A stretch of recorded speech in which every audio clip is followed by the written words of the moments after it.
नमस्कार दोस्तों, स्वागत है आप सभी लोगों का स्टडी ग्लोव्स पर। लाल कृष्ण आडवाणी भाजपा के अंदर 90% नेता ऐसे हैं जिनको ट्रेंड लाल कृष्ण आडवाणी ने किया है, लेकिन एक अफसोस कहीं ना कहीं उनके मन में यह होता है कि मैं प्रधानमंत्री नहीं बन पाया, लेकिन उप प्रधानमंत्री वो रह चुके हैं। 1998 के अंदर जब उनको 7वां उप प्रधानमंत्री बनाया गया था तो उस समय बीजेपी की गवर्नमेंट थी, और उसके बाद में फिर वो 2002 से 2004 तक गृह मंत्री भी रहे थे अटल बिहारी वाजपेयी जी की सरकार में। उन्होंने खुद का नाम सजेस्ट नहीं किया था, अटल बिहारी वाजपेयी जी का नाम सजेस्ट किया था। अटल बिहारी वाजपेयी जी वही थे जिनको मरणोपरांत भारत रत्न दिया गया था। अब तक दो ही ऐसे नेता हुए हैं जिनको मरणोपरांत भारत रत्न दिया गया है। लाल कृष्ण आडवाणी खुद अभी जो है वो 96 की एज के अंदर है और अब इनको भारत रत्न जो है वो मिल चुका है। बहुत बड़े गद्दावर नेता बीजेपी के रहे हैं, और जब ये खुद 1942 के अंदर थे उस समय ही इन्होंने संघ को ज्वाइन कर लिया था। अब तक ऐसा माना जाता है कि ऐसे नेता हैं जिनके ऊपर कोई भी दाग नहीं है। एक बार इनके ऊपर एलिगेशंस लगे थे रिश्वत को लेकर कि बहुत सा पैसा जो है वो हवाला के तहत इनके पास में पहुंचा है। फिर इन्होंने कहा कि जब तक ये दाग मेरी स्कॉलर से अलग नहीं हो जाते हैं, साफ नहीं हो जाते हैं, क्योंकि मैंने ये काम नहीं किया है, और इन्होंने इस बात को बोलकर इस्तीफा दे दिया था। और फिर 1996 के अंदर ये पूरी तरीके से मामला क्लियर भी हो चुका था। तो बात करेंगे हम लोग लाल कृष्ण आडवाणी के बारे में जिनको भारत रत्न दिया गया है। नरेंद्र मोदी जिन्होंने हाल ही में ट्वीट कर अनाउंस किया कि ये बीजेपी के लिए एक स्टेट्समैन की तरह जो है वो काम कर रहे हैं और बहुत बेहतरीन इन्होंने काम किया है।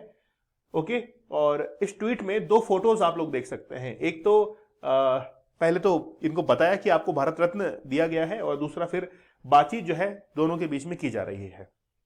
ठीक है, चलिए आप हमारे 75 डेज हार्ड चैलेंज के साथ में जुड़ सकते हैं। आज YouTube के ऊपर मैंने एक सेशन कवर किया है। मद्रास हाईकोर्ट ने जेंटलमैन जेड के तौर पर कुछ इंसानों को रिकॉग्नाइज किया और ये कहा कि पोर्नोग्राफी जो है वो वाकई में एक बहुत भयंकर एडिक्शन है जो कि भारत के अंदर पांव पसार रहा है। इसके कुछ डेटाज मैंने बताए हैं, उस लेक्चर को जरूर देखिएगा, बहुत आपको नॉलेज मिलेगा और वाकई में हकीकत से आप लोग रूबरू होंगे। कहते हैं कि हकीकत से हम लोग आंख मूंद लेते हैं। जैसे कबूतर के सामने जब बिल्ली आती है तो कबूतर अपनी आंखें बंद कर लेता है ये सोचकर कि समस्या प्रॉब्लम जो है वो जा चुकी है, लेकिन ऐसा नहीं होता है। आप 75 डेज के हार्ड चैलेंज के साथ में जरूर जुड़िए। कूपन कोड यूज करना है चैलेंज, जिससे आप लोगों को डिस्काउंटेड प्राइस में ये मिलेगा, और 75 टेक्निक्स आप लोग को बताई जाएंगी कैसे आप लोग इससे बाहर निकल सकते हैं। दीपक इंदौर ऑफिशियल टेलीग्राम चैनल है, आप लोग जरूर जुड़िए। ये फोटो जो आप लोग देख रहे हैं ये बेसिकली 1987 की फोटो है। 1987 के अंदर लाल कृष्ण आडवाणी ने एक रथ यात्रा निकाली थी सोमनाथ से बिहार के समस्तीपुर तक, और उस समय प्रधानमंत्री जो अब वर्तमान में है नरेंद्र मोदी जी को इस चीज की कमान सौंपी गई थी कि पूरी की पूरी यात्रा सफल होनी चाहिए, इसकी जिम्मेदारी हम आपको देते हैं। तो 1987 के अंदर सोमनाथ से समस्तीपुर तक एक रथ यात्रा निकाली गई थी और जिम्मेदारी नरेंद्र मोदी जी के पास में थी। ये रथ यात्रा जो थी वो सफल हुई थी, कोई भी अड़चन इसके अंदर नहीं थी।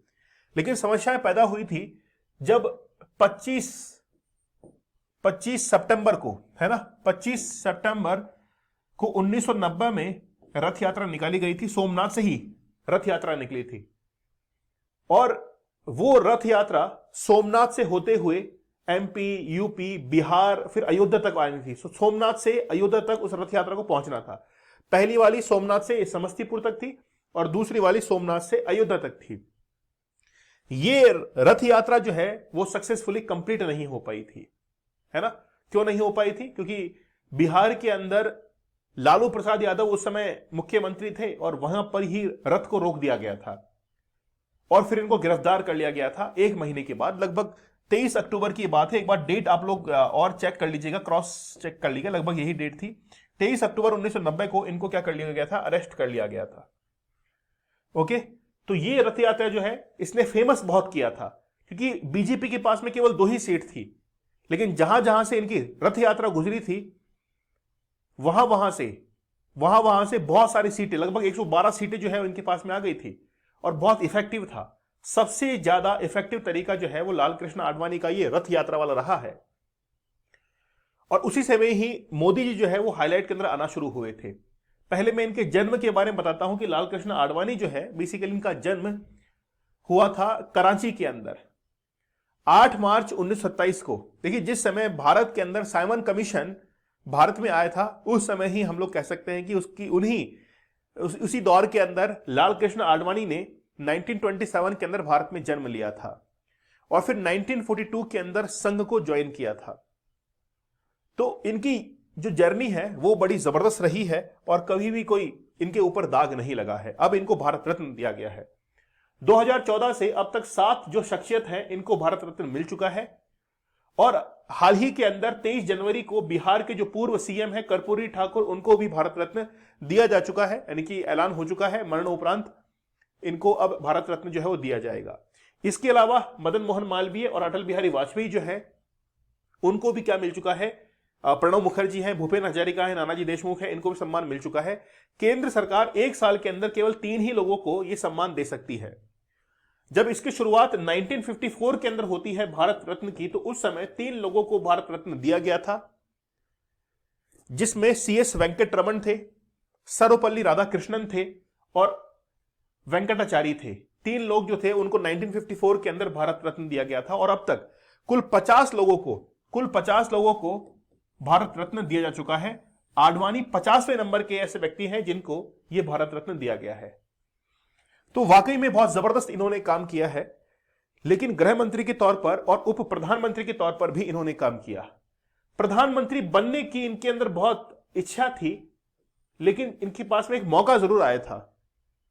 उस मौके पर इन्होंने अटल बिहारी वाजपेयी जी का नाम आगे सजेस्ट कर दिया था, खुद को दूसरे नंबर पर रखा और ये सोच रहे होंगे उस समय हो सकता है कि मैं अगली बार प्रधानमंत्री बनूंगा, लेकिन अगली बार कभी भी नहीं आया।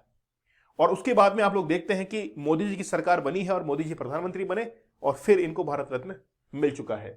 ठीक है, तो 1970 से 1972 तक जनसंघ की दिल्ली इकाई के अध्यक्ष ये रह चुके हैं। 1973 से 1977 तक जनसंघ के राष्ट्रीय अध्यक्ष पद पर रहे। 1970 से 1989 तक 4 बार राज्यसभा के सदस्य रह चुके हैं। 1977 में वे जनता पार्टी के महासचिव भी रह चुके हैं। 1977 से 79 तक केंद्र में मोरारजी देसाई की सरकार की अगुवाई में जनता दल पार्टी जो थी उसमें सूचना और प्रसारण मंत्री रह चुके हैं। ठीक है, 1986 में, 1993 में, 2004 से 2005 तक बीजेपी के राष्ट्रीय अध्यक्ष रह चुके हैं। 1989 में नवी लोकसभा के लिए सांसद भी चुने जा चुके हैं। 89 के अंदर लोकसभा के नेता प्रतिपक्ष भी रह चुके हैं और लोकसभा के लिए सांसद 91 में, 98 में, 99 में, 2004 में, 2009 में, 2014 के अंदर लोकसभा के सांसद रह चुके हैं। 98 से लेकर 2004 तक एनडी सरकार के अंदर गृह मंत्री भी रह चुके हैं, होम मिनिस्टर। और अटल बिहारी वाजपेयी की सरकार में उप प्रधानमंत्री 2002 से 2004 के बीच में उप प्रधानमंत्री भी रह चुके हैं। 2015 में उन्हें देश के दूसरे सबसे बड़े नागरिक सम्मान यानी कि पद्म विभूषण से भी सम्मानित किया गया था। और प्रणब मुखर्जी ने एक गाइडलाइन, कहते हैं कि प्रोटोकॉल जो है उसको तोड़कर इनके घर पहुंचे थे और घर जाकर इनको ये पद्म विभूषण जो है वो दिया गया था। तो मतलब बड़ा ही डायनेमिक जो है इनका करियर रहा है, बहुत अच्छा इनका करियर रहा है, कोई भी दाग नहीं है। इनकी जो पत्नी है ऑलरेडी उनका देहांत हो चुका है और अब तो खैर इनके पोते पोती है ना, बेटी वगैरह, वो पूरा भरा परिवार है।